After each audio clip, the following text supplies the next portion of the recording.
بسم اللہ الرحمن الرحیم۔ السلام علیکم ورحمۃ اللہ وبرکاتہ۔ اماں بابا بہت خوش تھے۔ پورے گاؤں میں ایک بات پھیل گئی تھی کہ میرا رشتہ انگلینڈ میں ہوا ہے۔ فون پر نکاح ہوا، میرے کاغذات آئے اور زندگی میں پہلی بار میں جہاز میں سوار ہوئی۔ ایئرپورٹ پر ایک گاڑی مجھے لینے کے لیے کھڑی تھی۔ گھر پہنچی تو ہر طرف ویرانی تھی۔ ایک بزرگ شخص نے میرا استقبال کیا۔ اس کی شکل میرے شوہر کی تصویر سے ملتی تھی۔ میں نے ادب سے سلام کیا۔ وہ میرا ہاتھ پکڑ کر مسکرانے لگا۔ کچھ لمحوں بعد یہ ہولناک انکشاف ہوا کہ میرا نام شہر بانو ہے اور میں گاؤں کی سب سے پڑھی لکھی اور سب سے زیادہ خوش قسمت لڑکی سمجھی جاتی تھی، کیونکہ میں گاؤں کی ایسی واحد لڑکی تھی جس نے 16 جماعتیں پاس کر لی تھی، یعنی میں نے MSc مکمل کر لی تھی۔ گاؤں کے زیادہ تر لوگوں کو MSc کا مطلب سمجھ نہیں آتا تھا، اس لیے جب کوئی مجھ سے پوچھتا تو میں ہنس کر کہہ دیتی کہ ہاں بس 16 جماعتیں پڑھ لی ہیں، حالانکہ اس کی حیثیت صرف جماعتوں سے کہیں زیادہ تھی۔ ہمارا گاؤں بڑا نہیں تھا، چند گلیاں تھیں، کچھ کچے گھر تھے، کچھ پکے گھر تھے۔ صبح سویرے مرغیوں کی بانگ سنائی دیتی تھی، شام کو مویشیوں کے گلے واپس آتے تھے۔ لوگ ایک دوسرے کے معاملات سے خوب واقف رہتے تھے، اور اگر کسی کے گھر کوئی خوشی آتی تو پورے گاؤں کو خبر ہو جاتی۔ میرا بابا ایک محنتی مزدور تھے۔ صبح اندھیرا ہوتے ہی کام پر نکل جاتے اور شام ڈھلے واپس آتے۔ ان کے ہاتھوں کی ہتھیلیاں ہمیشہ کھردری رہتی تھی۔ چہرہ دھوپ کی وجہ سے سانولا ہو چکا تھا، مگر جب بات میری تعلیم کی آتی تو ان کے آنکھوں میں عجیب سی چمک آ جاتی۔ گاؤں کے لوگ اکثر ہمارے گھر کے باہر چارپائیوں پر بیٹھے باتیں کر رہے ہوتے تو میرے بابا کا ذکر ضرور کرتے۔ ایک دن میں صحن میں بیٹھی کتاب پڑھ رہی تھی، جب باہر سے آواز آنے لگی۔ ایک آدمی کہہ رہا تھا، بھائی اللہ نے تمہیں ایک ہی بیٹی دی تھی اور تم نے اس کو خوب پڑھایا ہے، واقعی ہی بڑا اچھا کام کیا ہے۔ میرے بابا کے چہرے پر فخر آ گیا۔ انہوں نے کہا، بیٹی ہو یا بیٹا، علم سب کے لیے ضروری ہے۔ پھر ایک اور آدمی جو شاید دل ہی دل میں جلتا تھا ہنس کر بولا، اچھا اتنا پڑھا لیا، اب اس گاؤں میں اس کا رشتہ کہاں کرو گے؟ سب لوگ اس کی طرف متوجہ ہو گئے۔ پھر وہ بولا، اب تو کسی شہر میں دینا پڑے گا یا کسی غیر علاقے میں بھیجنا پڑے گا، پھر ساری عمر پریشان رہنا۔ میرے بابا نے سکون سے اس کی بات سنی، پھر بولے، غیروں میں دیں یا اپنوں میں؟ جس کے ساتھ برا ہونا ہوتا ہے اس کے ساتھ برا ہو ہی جاتا ہے۔ وہ آدمی خاموش ہو گیا۔ بابا نے سینہ تان کر کہا، ویسے بھی میری بیٹی کے قابل اس پورے گاؤں میں کوئی نہیں ہے، میں تو اس کی شادی شہر میں ہی کروں گا۔ یہ سن کر چند لوگ ہنسنے لگے۔ ایک بولا، او بھائی، خواب کم دیکھا کرو، غریب آدمی کی بیٹی ہے، آخر رشتہ بھی غریبوں میں ہی جائے گا۔ دوسرا بولا، امیر لوگ ہمارے گھروں میں رشتے لے کر نہیں آتے۔ میں دور سے یہ سب سن رہی تھی۔ مجھے اپنے بابا پر ترس بھی آتا تھا اور فخر بھی۔ وہ خود سادہ زندگی گزارتے تھے مگر میرے لیے بڑے خواب دیکھتے تھے۔ امی بھی اکثر کہتی تھی، تمہارے بابا تمہیں بیٹی کم اور شہزادی زیادہ سمجھتے ہیں۔ وقت گزرتا رہا، پھر ایک دن ایسا آیا جس نے ہماری زندگی بدل دی۔ وہ دوپہر کا وقت تھا، گرمی اپنے عروج پر تھی۔ میں کمرے میں بیٹھی تھی جبکہ امی باورچی خانے میں روٹیاں بنا رہی تھی۔ اچانک دروازے کے باہر شور سنائی دیا۔ میں باہر نکلی تو دیکھا ماموں آئے ہوئے تھے۔ ان کے چہرے پر خوشی صاف نظر آ رہی تھی۔ جیسے ہی بابا ان کے پاس پہنچے وہ بولے، مبارک ہو۔ بابا حیران رہ گئے، کس بات کی مبارک؟ ماموں مسکرائے، تمہاری بیٹی کے لیے بہت اچھا رشتہ آیا ہے۔ یہ سنتے ہی امی بھی جلدی سے باہر آ گئی۔ میرے دل کی دھڑکن تیز ہو گئی۔ بابا نے پوچھا، کہاں سے؟ ماموں نے فخر سے جواب دیا، لندن سے۔ چند لمحوں کے لیے جیسے وقت رک گیا۔ امی نے حیرت سے منہ پر ہاتھ رکھ لیا۔ بابا خاموش کھڑے رہ گئے۔ میں خود بھی یقین نہیں کر پا رہی تھی۔ ماموں نے کرسی کھینچ کر بیٹھتے ہوئے کہا، لڑکا اپنے والد کے ساتھ لندن میں رہتا ہے، ان کی وہاں دکان ہے، اچھی آمدنی ہے، خاندان بھی ٹھیک لگتا ہے۔ میرے بابا نے حیرت سے پوچھا، یہ رشتہ تمہیں ملا کیسے؟ ماموں ہنس دیے، بھول گئے میں کیا کام کرتا ہوں۔ پھر انہوں نے بتایا، میں شادیوں کی ویب سائٹ چلاتا ہوں، وہاں سے رابطہ ہوا تھا۔ پروفائل دیکھی، پھر بات آگے بڑھی، گھر کا ماحول ایک دم بدل گیا۔ امی کے چہرے پر خوشی صاف نظر آنے لگی۔ وہ بار بار آسمان کی طرف دیکھ رہی تھی، کبھی ہاتھ اٹھا کر دعا مانگتی، کبھی مسکرا دیتی۔ وہ کہنے لگی، یا اللہ، اگر میری بیٹی کا رشتہ وہاں ہو گیا تو میں صدقہ دوں گی، میں یہ بھی کروں گی، میں وہ بھی کروں گی۔ ان کی آنکھوں میں آنسو آ گئے تھے۔ شاید ہر ماں کی طرح وہ بھی اپنی بیٹی کی روشن مستقبل کے خواب دیکھ ہی رہے تھے۔ اسی شام لڑکے کے والد کا فون آیا۔ ان کا نام محمد صغیر تھا۔ بابا نے جلدی سے فون اٹھایا۔ میں اور امی قریب ہی بیٹھ گئے۔ بابا کی آواز میں احترام تھا۔ السلام علیکم۔ دوسری طرف سے جواب آیا، وعلیکم السلام بھائی جان۔ پھر کافی دیر بات ہوتی رہی۔ محمد صغیر پوچھ رہے تھے، بیٹی کی عمر کیا ہے؟ بابا نے جواب دیا، 26 سال۔ انہوں نے پوچھا، کتنی تعلیم ہے؟ یہ سوال سنتے ہی میرے بابا کے چہرے پر فخر آ گیا۔ وہ سیدھے ہو کر بیٹھ گئے، پھر بولے، میری بیٹی نے MSc کی ہے۔ ہمارے پورے علاقے میں شاید ہی کوئی لڑکی اتنی پڑھی لکھی ہو۔ محمد صغیر نے حیرت سے کہا، ماشاءاللہ۔ یہ سن کر بابا کے چہرے پر بھی ایسی خوشی آئی جیسے انہوں نے کوئی جنگ جیت لی ہو۔ پھر وہ میری تعریفیں کرتے رہے کہ میری بیٹی سمجھدار ہے، نماز پڑھتی ہے، گھر کے کام بھی جانتی ہے، تعلیم یافتہ بھی ہے۔ فون ختم ہوا تو امی بے تاب ہو کر پوچھنے لگی کہ کیا کہا انہوں نے؟ بابا نے مسکراتے ہوئے جواب دیا، لگتا ہے بات بن سکتی ہے۔ یہ سنتے ہی امی کی آنکھوں میں خوشی کے آنسو آ گئے۔ اس رات ہمارے گھر میں کسی کو نیند نہیں آئی۔ میں اپنے بستر پر لیٹی چھت کو دیکھتی رہی۔ بار بار لندن کا تصور ذہن میں آ رہا، بڑی سڑکیں، اونچی عمارتیں، نئی زندگی، نئے لوگ، نیا ملک۔ مجھے یقین نہیں آ رہا تھا، ایک عام مزدور کی بیٹی کے لیے قسمت شاید واقعی کوئی بڑا دروازہ کھولنے والی تھی۔ میرے بابا، میری امی اور کسی حد تک اس لیے اس رشتے کو ہاتھ سے نہیں جانے دینا چاہتے تھے کہ وہ ایک اچھا رشتہ تھا، بلکہ اس لیے بھی کہ ہم سب لوگوں کو یہ ثابت کرنا چاہتے تھے کہ ہم نے جو فیصلہ کیا تھا وہ غلط نہیں تھا۔ ساری زندگی لوگوں نے بابا کو تانے دیے تھے۔ کوئی کہتا تھا کہ لڑکیوں کو اتنا نہیں پڑھاتے، کوئی کہتا تھا آخر میں اس کا کوئی فائدہ نہیں ہوگا، کوئی کہتا تھا غریب آدمی کی بیٹی آخر غریب ہی گھر میں جائے گی۔ اب جب لندن سے رشتہ آیا تو بابا کے چہرے پر ایک عجیب سی فتح نظر آنے لگی۔ ایسے لگتا تھا جیسے وہ ان تمام لوگوں کو جواب دے چکے ہوں جو برسوں سے ان کا مذاق اڑا رہے تھے۔ ایک رات ہم تینوں صحن میں بیٹھے ہوئے تھے۔ گرمیوں کی رات تھی، اوپر آسمان پر ستارے چمک رہے تھے، ہلکی ہلکی ہوا چل رہی تھی۔ بابا چارپائی پر بیٹھے مجھے سمجھا رہے تھے، دیکھو بیٹا۔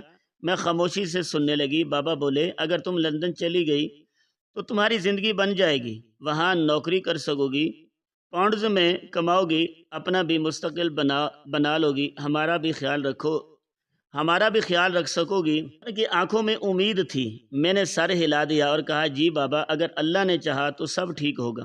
امی فوراً بولی، بس میری بیٹی خوش رہے، مجھے اور کچھ نہیں چاہیے۔ پھر انہوں نے آسمان کی طرف دیکھا اور زیر لب دعا مانگنے لگے۔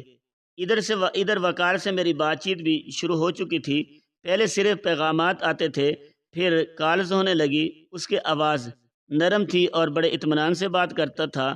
وہ اکثر لندن کے بارے میں بتاتا، وہاں کی سڑکوں کے بارے میں، وہاں کے موسم کے بارے میں، وہاں کے لوگوں کے بارے میں۔ میں خاموشی سے سنتی رہتی۔ میرے دل میں بھی ایک نئی دنیا کے خواب بننے لگے تھے۔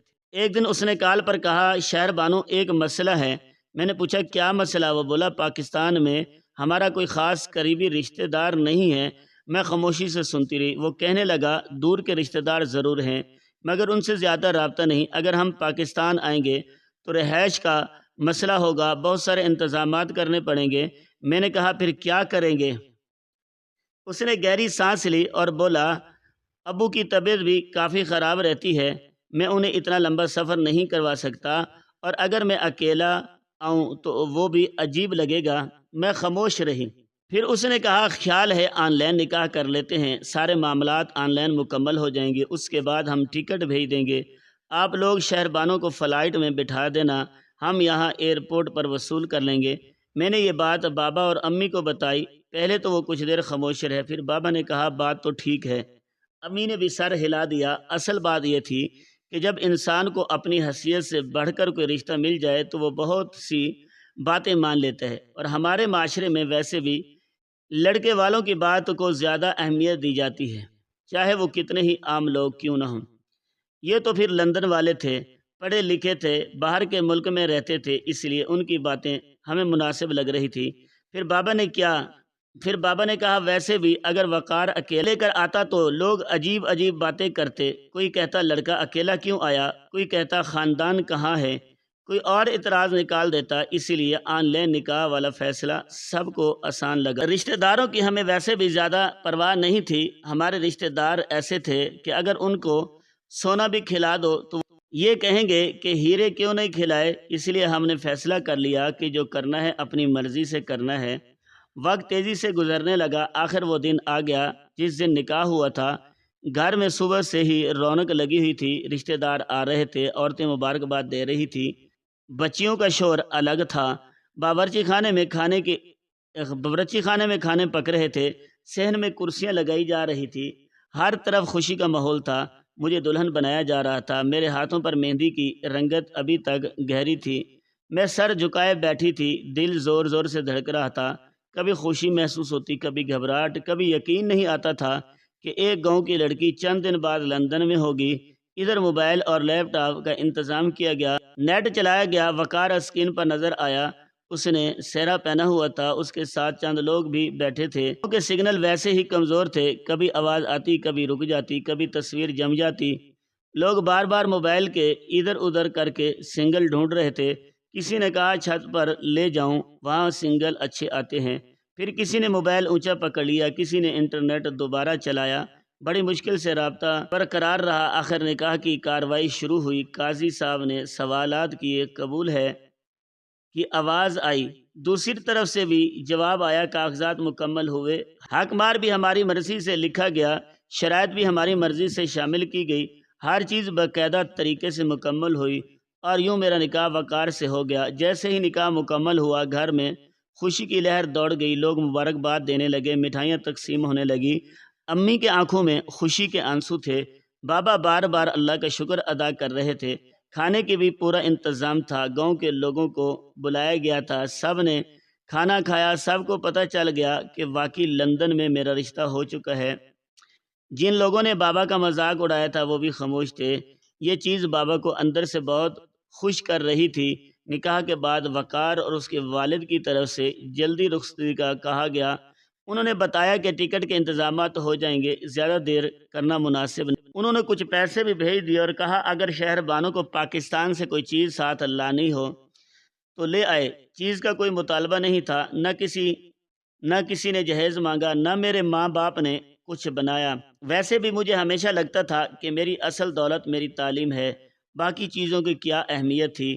اس کے بعد میری جانے کی تیاریاں شروع ہو گئی، پورا گھر انہی تیاریوں میں مصروف ہو گیا، میں نے 2 بڑے بڑے سوٹ کیس نکال لیے، اپنے کپڑے رکھے، ضروری دستاویزات رکھی، تعلیمی اسناد الگ فائل میں رکھی، کچھ یادگار چیزیں بھی ساتھ رکھ لی، امی بار بار آ کر مجھے کچھ نہ کچھ شامل کر دیتی، کبھی کوئی دوپٹہ، کبھی کوئی گرم کپڑا، کبھی کوئی چھوٹی سی چیز، اور ہر بار کہتی پتہ نہیں وہاں ضرورت پڑ جائے۔ 8 دن اسی طرح گزر گئے، آخر وہ صبح آ گئی جب مجھے روانہ ہونا تھا، فجر کے وقت ہی میری آنکھ کھل گئی تھی، دل میں عجیب سی بے چینی تھی، گھر کے ہر کونے کو دیکھ رہی تھی، ہر دیوار کو، ہر دروازے کو، پتہ نہیں دوبارہ کب دیکھنا نصیب ہوگا۔ کچھ دیر بعد ہم ایئرپورٹ کے لیے روانہ ہو گئے، گاڑی میں خاموشی تھی، امی بار بار مجھے دیکھ رہی تھی، بابا بار بار نصیحتیں کر رہے تھے، کیونکہ بیٹا سامان کا خیال رکھنا، کاغذات سنبھال کر رکھنا، وہاں اتر کر گھبرانا نہیں، میں مسکرا کر سر ہلا دیتی، میں پڑھی لکھی تھی، کافی چیزیں پہلے ہی انٹرنیٹ پر دیکھ چکی تھی، بورڈنگ کیسے ہوتی ہے، جہاز میں کیسے بیٹھتے ہیں، امیگریشن کیسے ہوتی ہے، سب کچھ سمجھ چکی تھی، اس لیے بابا اور امی بھی مطمئن تھے۔ وقار نے بار بار یقین دلایا تھا، فکر نہ کرے، ایئرپورٹ پر ہماری گاڑی موجود ہوگی، ہماری طرف سے آدمی بھی ہوگا، شہر بانوں کو کسی قسم کی پریشانی نہیں ہوگی۔ یہی سوچ کر میرے ماں باپ مطمئن تھے اور میں بھی اپنے دل میں ہزاروں خواب لیے ایک نئی زندگی کی طرف روانہ ہونے جا رہی تھی۔ میں زندگی میں پہلی بار جہاز پر بیٹھی تھی اور ہر لمحہ میرے لیے نیا تھا، زندگی جیسے اچانک ایک نئے موڑ پر آ گئی تھی، جو کچھ بھی میرے ساتھ ہو رہا تھا وہ سب پہلی دفعہ ہی تھا، دل میں ایک عجیب سا جوش بھی تھا اور گھبراہٹ بھی، کبھی خوشی غالب آ جاتی اور کبھی خاموشی دل کو گھیر لیتی۔ جہاز کے اندر بیٹھ کر میں کھڑکی سے باہر دیکھتی رہی۔ زمین آہستہ آہستہ نیچے رہ گئی، میں اور بادل اوپر نیچے رہ گئی تھی اور بادل اوپر تیر رہے تھے مجھے یقین نہیں آ رہا تھا کہ میں واقعی اپنے گاؤں سے نکل کر اتنی دور جا رہی ہوں۔ کچھ لوگ میرے ارد گرد بیٹھے تھے، ان کی نظریں کبھی مجھ پر پڑتی تو مجھے میرے بارے میں سوچ رہے ہیں۔ گاؤں کی لڑکی کا باہر کے ملک میں جانا واقعی ایک بڑی بات تھی۔ کچھ لوگ تو حسد بھری نگاہوں سے دیکھتے تھے اور کچھ حیرت سے، مجھے خود بھی اندازہ تھا۔ میرے گاؤں میں یہ بات دیر تک دہرائی جائے گی کہ ایک لڑکی لندن گئی ہے۔ میں نے اچھے کپڑے پہنے تھے کیونکہ مجھے پہلی دفعہ اپنے شوہر وقار سے سامنے ملنا تھا۔ دل بار بار یہی سوچ رہا تھا کہ وہ مجھے ایئرپورٹ پر لینے کے لیے ضرور آئے گا۔ جیسے ہی جہاز نے لینڈ کیا، ایک ہلکی سی جھٹکے کے ساتھ میرا دل بھی جیسے سنبھل گیا۔ باہر لندن کی ٹھنڈی ٹھنڈی ہوا میرے وجود سے ٹکرائی تو ایک لمحے کے لیے میں خاموش ہو گئی۔ ہر طرف ترتیب تھی، صفائی تھی اور ایک عجیب سا نظم تھا جو میرے لیے نیا تھا۔ امیگریشن اور کسٹم کی کارروائی مکمل کرنے کے بعد میں ایئرپورٹ کے اندر ایک جگہ بیٹھ گئی۔ میرے ہاتھ میں موبائل تھا اور دل میں عجیب سی بے چینی تھی۔ بابا نے جاتے وقت کہا تھا، جہاں پہنچو فوراً وقار کو بتا دینا اور اپنا نمبر بھی لے لینا۔ میں نے ہاں میں سر ہلا دیا۔ تھوڑی دیر بعد میں نے ادھر ادھر دیکھا تو ایک آدمی ہاتھ میں ایک کارڈ لیے کھڑا تھا، اس پر میرا نام لکھا ہوا تھا۔ میں اس کے قریب گئی، میں نے پوچھا، آپ کو وقار صغیر نے بھیجا ہے؟ اس نے سر ہلاتے ہوئے کہا، جی میڈم، میں آپ کو لینے آیا ہوں۔ میں نے فوراً پوچھا، وقار صاحب خود نہیں آئے؟ وہ آدمی تھوڑا سا مسکرایا اور بولا، نہیں وہ نہیں آئے۔ میرے دل میں ایک ہلکا سا سوال اٹھا، مگر میں نے خود کو سمجھایا کہ شاید وہ گھر پر میرا استقبال کرنے کے لیے تیار ہو رہے ہوں گے۔ میں نے زیادہ کچھ نہیں کہا۔ ڈرائیور نے میرا سامان گاڑی میں رکھا اور ہم روانہ ہو گئے۔ میں راستے میں کھڑکی سے باہر دیکھتی رہی۔ بڑے بڑے خوبصورت راستے، صاف سڑکیں، اونچی عمارتیں، ہر چیز میرے لیے نئی تھی۔ دل میں ایک طرف خوشی تھی کہ میں ایک نئے ملک میں آ گئی ہوں، اور دوسری طرف امی ابو کی یاد دل کو بھاری کر رہی تھی۔ امی نے جاتے وقت کہا تھا، بیٹا، ماں باپ یہی چاہتے ہیں کہ ان کی اولاد خوش رہے۔ اگر تم وہاں خوش رہو گی تو ہم بھی مطمئن رہیں گے۔ بابا نے بھی کہا تھا، یہ لوگ اچھے ہیں، تمہیں ہر چیز دے سکیں گے، بس تم اپنی زندگی سنبھال لینا۔ میں ان کی باتیں سوچتی رہی اور آنکھیں نم ہونے لگی۔ کچھ دیر بعد گاڑی ایک طرف مڑ گئی۔ ایک چھوٹا سا گھر تھا، زیادہ بڑا نہیں تھا مگر بہت صاف اور خوبصورت۔ ایسا گھر میں نے صرف تصویروں یا فلموں میں دیکھا تھا۔ ڈرائیور نے گاڑی روک دی اور میرا سامان دروازے کے سامنے رکھ دیا۔ میں نے حیرت سے پوچھا، یہ وقار صاحب کا گھر ہے؟ اس نے کہا، جی میڈم، یہیں آپ کو جانا ہے۔ میں نے پھر پوچھا، آپ کے ساتھ وقار صاحب نہیں آئے؟ اس نے جواب دیا، نہیں، میں ٹیکسی ڈرائیور ہوں، مجھے صرف آپ کو لانے کا کہا گیا تھا۔ میں کچھ دیر خاموش کھڑی رہی۔ دل میں ایک عجیب سا خلا سا پیدا ہوا۔ مجھے بتایا گیا تھا کہ کوئی مجھے لینے آئے گا، شاید وہ بعد میں آ جائیں گے۔ یہ سوچ کر میں نے خود کو تسلی دی۔ میں نے سامان اٹھایا اور دروازے کی طرف بڑھ گئی۔ دروازہ آدھا کھلا، میں نے ہلکی سے دھکیل کر اسے کھولا اور اندر داخل ہو گئی۔ اندر کا ماحول خاموش تھا، گہرا اندھیرا سا تھا۔ میں چند لمحے وہیں کھڑی رہی، پھر آہستہ آہستہ دیواروں کو ٹٹولنے لگی کہ شاید لائٹ کا سوئچ مل جائے۔ میرے ہاتھ دیوار پر پھرتے رہے۔ کچھ دیر بعد انگلی کے نیچے ایک سوئچ آیا۔ میں نے جیسے ہی دبایا، ہلکی سی مدھم روشنی پھیل گئی۔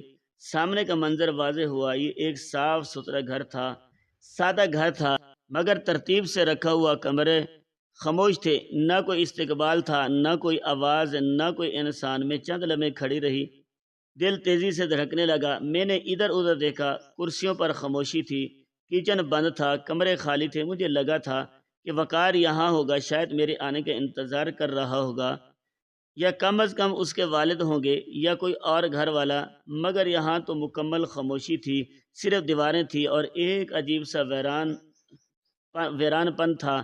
میں آہستہ آہستہ آگے بڑھی، میرے قدموں کی آواز پورے گھر میں گونج رہی تھی۔ میں نے آہستہ سے کہا، وقار، مگر کوئی جواب نہیں آیا۔ میں نے دوبارہ آواز دی، وقار۔ اس بار بھی صرف خاموشی نے جواب دیا۔ میں وہیں کھڑی رہ گئی۔ میرے دل میں پہلی بار ایک عجیب سا خوف پیدا ہوا۔ یہ وہ لمحہ تھا جب لندن کی خوبصورتی میرے لیے ایک خاموش سوال بن گئی تھی اور میں سمجھ نہیں پا رہی تھی کہ میرا استقبال ہے یا میں کسی خالی کہانی کے اندر آ گئی ہوں۔ میں سیڑھیوں کے سامنے ہی کھڑی تھی کہ اوپر سے قدموں کی آواز آنے لگی۔ آہستہ آہستہ ایک بزرگ شخص سیڑھیاں اترنے لگا۔ اس کے چہرے پر ایک سنجیدگی تھی مگر آنکھوں میں عجیب سی چمک تھی۔ جیسے ہی وہ نیچے آیا میں ایک لمحہ کے لیے ساکت ہو گئی۔ یقیناً میرے سسر تھے۔ ان کی شکل وقار سے بہت زیادہ ملتی تھی۔ ایسے لگ رہا تھا جیسے وقار بڑھاپے میں آ گیا ہو۔ انہوں نے مجھے دیکھتے ہوئے مسکرا دیا اور خوشی سے بولے، آ گئی ہو تم شہربانو؟ میں نے ادب سے سر جھکا کر سلام کیا اور کہا، جی آ گئی ہوں۔ میری آواز میں گھبراہٹ تھی اور احترام بھی۔ انہوں نے ہاتھ کے اشارے سے کہا، سامان وہیں چھوڑ دو اور میرے ساتھ آؤ، میں تمہیں تمہارا کمرہ دکھاتا ہوں۔ میں نے آہستہ سے کہا، ٹھیک ہے۔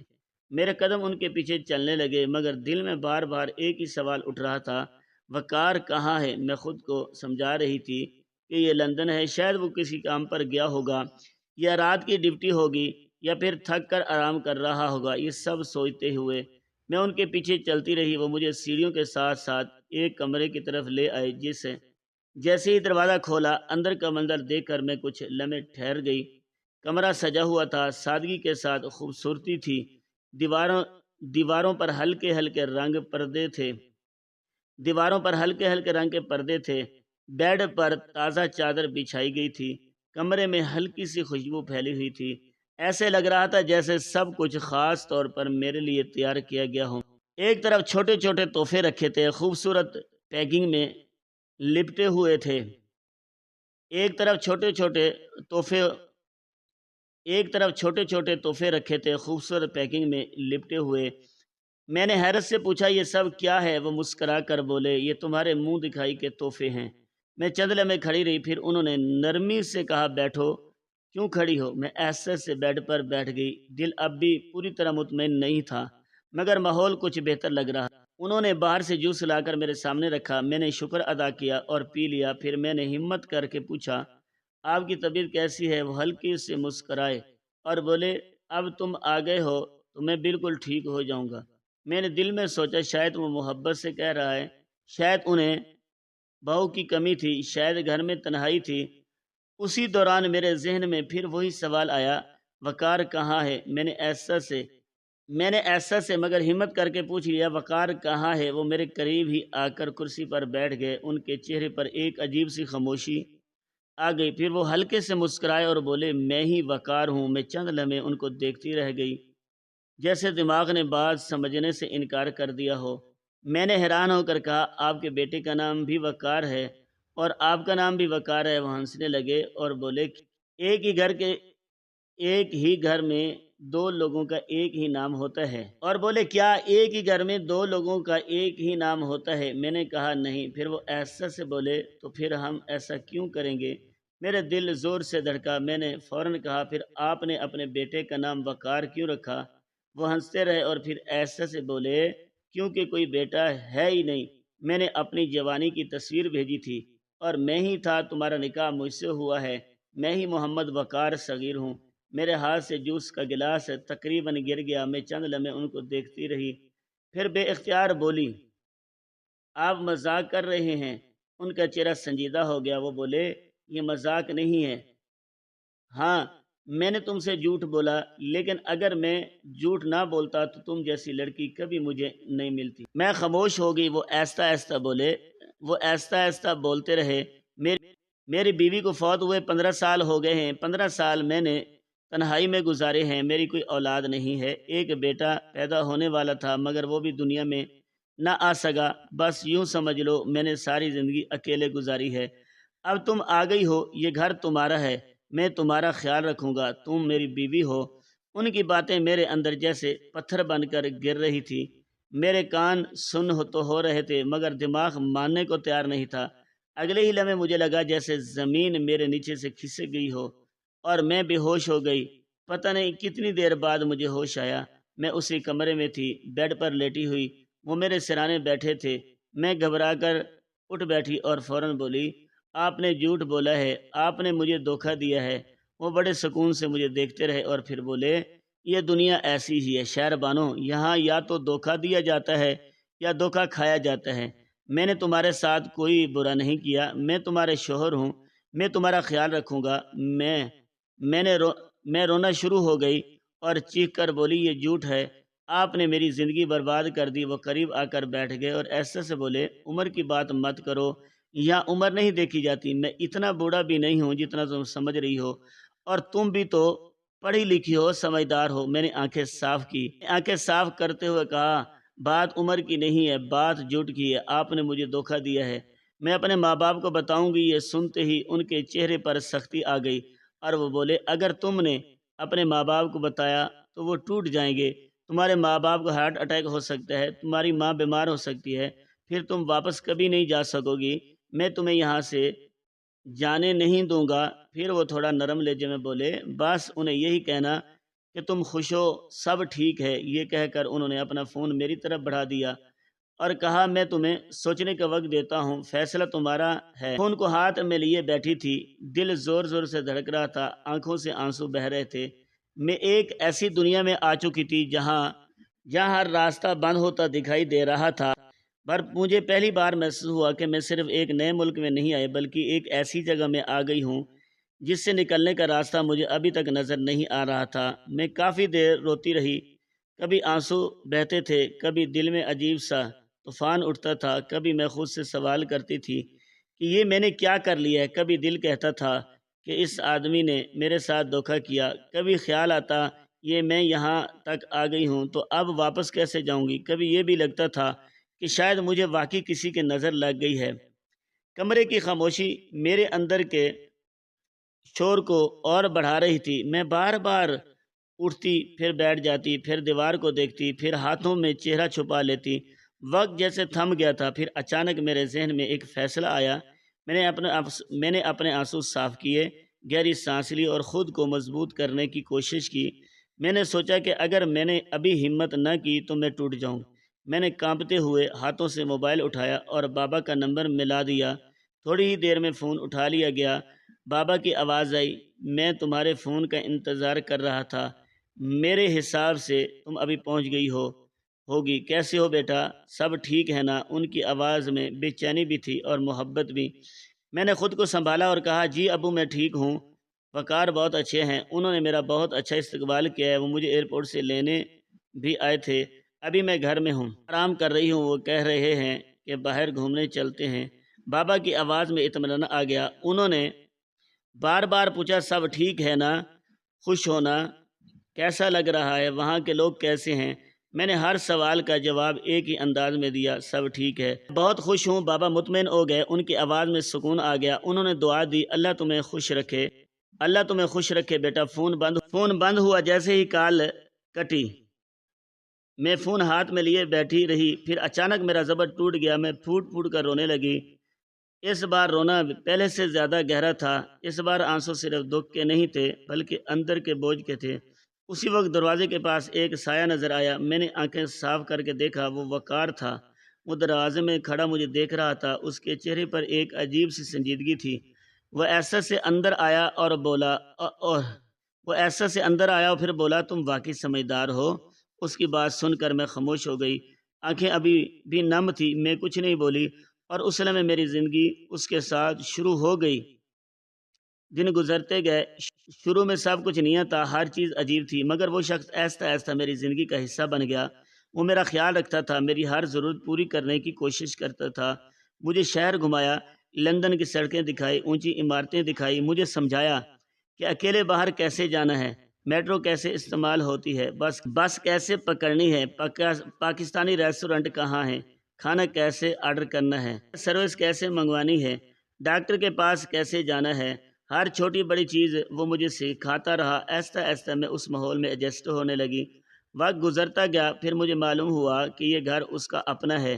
اس کے اکاؤنٹ میں بھی اچھی خاصی رقم تھی، ایک چھوٹا سا بزنس تھا جس سے آمدنی آتی تھی، زندگی آرام سے چل رہی تھی۔ میرے لیے اس نے ایک خوبصورت سونے کی انگوٹھی بھی بنوائی اور مختلف قیمتی تحائف بھی دیتا رہا۔ میں نے اس کے ساتھ کئی سال گزارے، تقریباً 5 سال۔ ان 5 سالوں میں سب کچھ بدل گیا تھا، میرے دل میں خوف بھی کم ہو گیا تھا اور ایک طرح اعتماد بھی آ گیا تھا۔ پھر ایک دن اس کی طبیعت بگڑنے لگی، وہ پہلے سے کمزور ہوتا جا رہا تھا، عمر زیادہ تھی، جسم تھک چکا تھا، ڈاکٹروں کے پاس جانا شروع ہوا لیکن بہتری نہیں ہو رہی تھی۔ پھر وہ دن آ گیا جب وہ اس دنیا سے چلا گیا۔ میں اس وقت اس کے پاس ہی تھی۔ میں اس نے آخری سانس میرے سامنے لی۔ کمرے میں خاموشی تھی اور اس خاموشی میں اس کی سانس آہستہ آہستہ کم ہوتی چلی گئی۔ آخر وہ خاموش ہو گیا۔ جانے سے پہلے اس نے میری طرف دیکھا اور اس کی آنکھوں میں ایک عجیب سی نرمی تھی اور اس نے ایسا سے معافی مانگی۔ میں خاموش رہی۔ پھر میں نے اسے معاف کر دیا۔ اس لمحے میں نے پہلی بار محسوس کیا کہ زندگی صرف خوشی یا صرف دکھ کا نام نہیں، یہ دونوں کا ملاپ ہے۔ وہ انسان کبھی بھی ایسے راستوں پر آ جاتا ہے جہاں سے واپسی آسان نہیں ہوتی۔ وقار کے جانے کے بعد میں نے کچھ دن خود کو سنبھالنے میں گزارے۔ گھر اب پہلے جیسا نہیں رہا تھا۔ خاموشی پہلے بھی تھی مگر اب وہ خاموشی بھاری ہو گئی تھی۔ ایسے لگتا تھا جیسے دیواریں بھی اس کی موجودگی کو یاد کر رہی ہوں۔ پھر میں نے ایک دن فیصلہ کیا کہ اب مجھے آگے بڑھنا ہوگا۔ میں نے سب سے پہلے اس گھر کو بیچنے کا فیصلہ کیا۔ یہاں لندن میں کوئی چیز رکتی نہیں تھی، نہ جذبات، نہ یادیں، نہ گھر۔ سب کچھ بہت تیزی سے ہوتا جاتا تھا۔ میں نے ایک ایجنٹ سے رابطہ کیا۔ کچھ ہی دنوں میں گھر فروخت ہو گیا۔ پھر میں نے اس کے کاروبار کے بارے میں سوچا۔ وہ ایک چھوٹا سا بزنس تھا جو چل رہا تھا، میں نے اسے بھی بند کر دیا۔ پھر میں نے آہستہ آہستہ اس کا سارا سامان سمیٹنا شروع کیا۔ کمرے میں رکھی ہوئی چیزیں، کپڑے، کتابیں، کاغذات، سب کچھ ایک ایک کر کے الگ کرتی گئی۔ کچھ چیزیں میں نے نیلام کر دی، کچھ چیزیں اپنے پاس رکھ لی اس کی یاد کے طور پر۔ کچھ قیمتی تحائف جو اس نے مجھے دیے تھے وہ میں نے سنبھال کر رکھ لیے۔ اس کے علاوہ کچھ زیورات بھی تھے، اس کی پہلی بیوی کے زیورات بھی محفوظ تھے۔ میں نے وہ سب الگ کر دیا۔ پھر ایک دن میں نے بینک اکاؤنٹس دیکھے، اس کے نام کچھ رقم موجود تھی، کچھ کیش بھی کمرے میں رکھا ہوا تھا۔ میں نے سب کو ایک جگہ جمع کیا۔ پھر مجھے اندازہ ہوا کہ یہ رقم کم نہیں تھی، یہ اتنی تھی کہ اگر میں چاہوں تو پاکستان واپس جا کر ایک نیا اور بہتر زندگی شروع کر سکتی تھی۔ لیکن مسئلہ یہ تھا کہ اتنی بڑی رقم کو سیدھا لے جانا آسان نہیں تھا۔ میں نے کئی دن سوچا، پھر میں نے ایک فیصلہ کیا۔ میں نے کچھ رقم کو سونے میں تبدیل کر دیا، کیونکہ میں جانتی تھی کہ پاکستان میں سونا ایک محفوظ اور مضبوط سرمایہ ہوتا ہے۔ پڑھائی استعمال کی، اکنامکس میں ماسٹر کیا تھا، اب وہی تعلیم میرے کام آ رہی تھی۔ میں نے سوچ سمجھ کر ہر چیز کو ترتیب دیا، ہر کاغذ، ہر ٹرانزیکشن، ہر چیز کو صاف طریقے سے بند کیا، جیسے ایک مکمل زندگی کا باب ختم ہو رہا ہو۔ اور پھر میں نے پاکستان واپس جانے کا فیصلہ کیا۔ 7 سال گزر چکے تھے۔ ان 7 سالوں میں نے بار بار اپنے امی ابو سے وعدے کیے تھے کہ کبھی کہتی تھی اگلے سال آؤں گی، کبھی کہتی کچھ مہینوں میں آؤں گی، مگر کبھی واپس نہ آ سکی۔ لیکن اب میں جا رہی تھی۔ اس بار کوئی وعدہ نہیں تھا، صرف حقیقت تھی۔ جب میں ایئرپورٹ کے لیے نکلی تو دل بہت بھاری تھا۔ جہاز میں بیٹھتے ہوئے میں نے ایک بار پھر لندن کی سڑکوں کو دیکھا، اونچی عمارتیں، ٹھنڈی ہوا، صاف ستھرے شہر، یہ سب میرے لیے اب ایک پرانی کہانی بن چکا تھا۔ اور جہاز میں بیٹھ کر میں نے آنکھیں بند کی اور ماضی کی ایک فلم کی طرح چلنے لگا۔ امی ابو کا چہرہ، گاؤں کا گھر، وہ چھوٹی سی زندگی، پھر وقار میری آنکھیں بھر آئی، لیکن میں نے خود کو سنبھال لیا۔ اب آنسو بہانے کا وقت نہیں تھا۔ کچھ گھنٹوں کے سفر کے بعد میں پاکستان پہنچ گئی۔ جیسے ہی ایئرپورٹ پر قدم رکھا تو وہیں گرم ہوا، وہی پرانی خوشبو، وہی زمین، مجھے لگا جیسے میں واپس اپنی اصل جگہ آ گئی ہوں۔ میں نے اپنا سامان لیا اور باہر نکلی۔ میرے دل کی دھڑکن تیز تھی۔ میں سوچ رہی تھی کہ امی ابو کیسے ہوں گے، کیا وہ مجھے پہچان پائیں گے، کیا وہ خوش ہوں گے یا حیران ہوں گے۔ جب میں گھر کے قریب پہنچی، گاڑی آہستہ ہو گئی۔ گاؤں کی سڑکیں وہی تھی مگر اب تھوڑی بہتر ہو چکی تھی۔ لوگ مجھے دیکھ رہے تھے، کچھ لوگ پہچان نہیں پا رہے تھے، کچھ حیرت سے دیکھ رہے تھے۔ میں خاموش بیٹھی رہی۔ آخر گاڑی ہمارے گھر کے سامنے رک گئی۔ میں نے باہر دیکھا اور ایک لمحے کے لیے میں ساکت ہو گئی۔ گھر اب وہ نہیں رہا تھا جو میں چھوڑ کر گئی تھی۔ اب وہاں ایک بڑا سا بنگلہ تھا، اونچی دیواریں، نیا گیٹ، صاف ستھرا سین، ہر چیز بدل چکی تھی۔ میں چند لمحے گاڑی میں بیٹھی رہی، دل زور زور سے دھڑک رہا تھا۔ پھر میں نے آہستہ سے دروازہ کھولا اور باہر قدم رکھا۔ امی دروازے پر ہی کھڑی تھی، ان کے ہاتھ کانپ رہے تھے، آنکھیں پھیل گئی تھی، جیسے یقین ہی نہ آ رہا۔ انہوں نے آہستہ سے میرا نام لیا، شہر بانو۔ میں نے آگے بڑھ کر انہیں گلے لگا لیا۔ وہ رونے لگے، زور زور سے، جیسے برسوں کا درد ایک ساتھ نکل آیا ہو۔ میں بھی رو پڑی۔ پھر بابا آئے، ان کی آنکھوں میں حیرت تھی۔ اور فخر بھی۔ انہوں نے مجھے اوپر سے نیچے تک دیکھا، پھر کہا یہ میری بیٹی ہے، یہ واقعی میری بیٹی ہے۔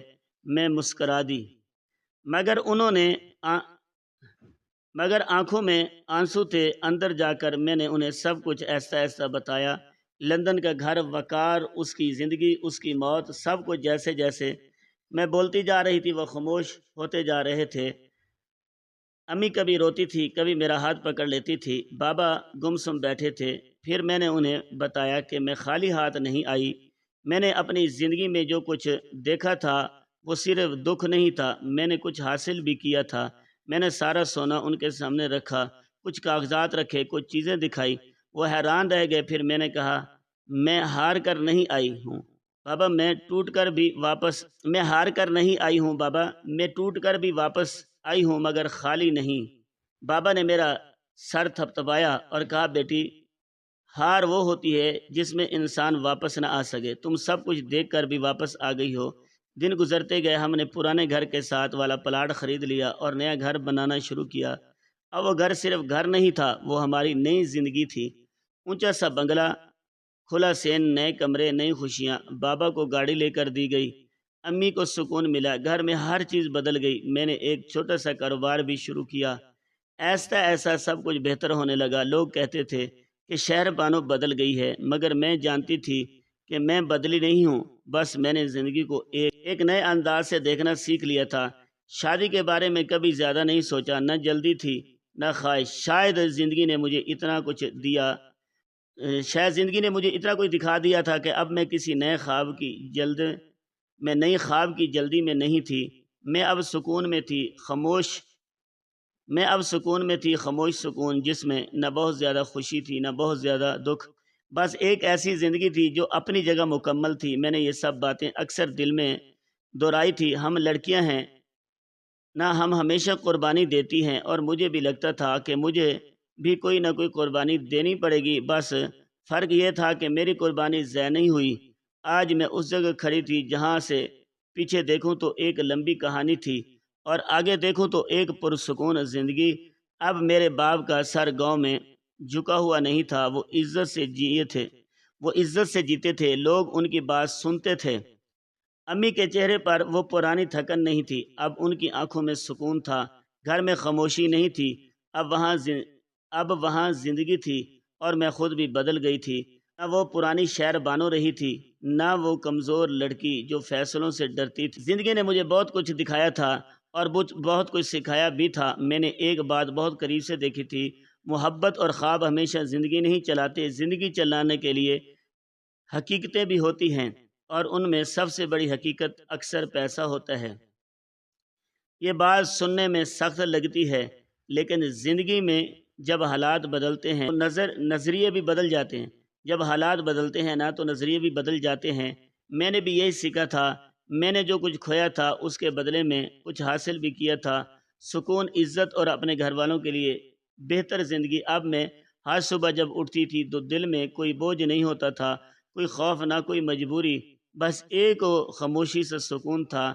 میں جانتی تھی میری کہانی آسان نہیں تھی، نہ ہی سیدھی تھی، لیکن یہ میری کہانی تھی اور میں نے اسے اپنے طریقے سے جیا تھا، کبھی آنسوؤں کے ساتھ، کبھی فیصلوں کے ساتھ، اور آخر میں ایک ایسی خوشی کے ساتھ جو شاید ہر کسی کو نصیب نہیں ہوتی۔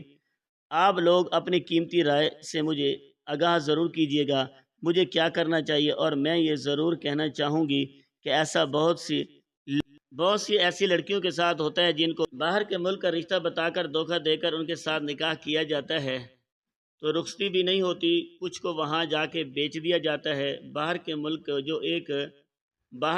جو ایک نشہ ہے، جو ایک بات ہے کہ باہر کے ملک جا رہے ہیں، وہاں پر زیادہ پیسہ یہی انسان کو برباد کر دیتا ہے۔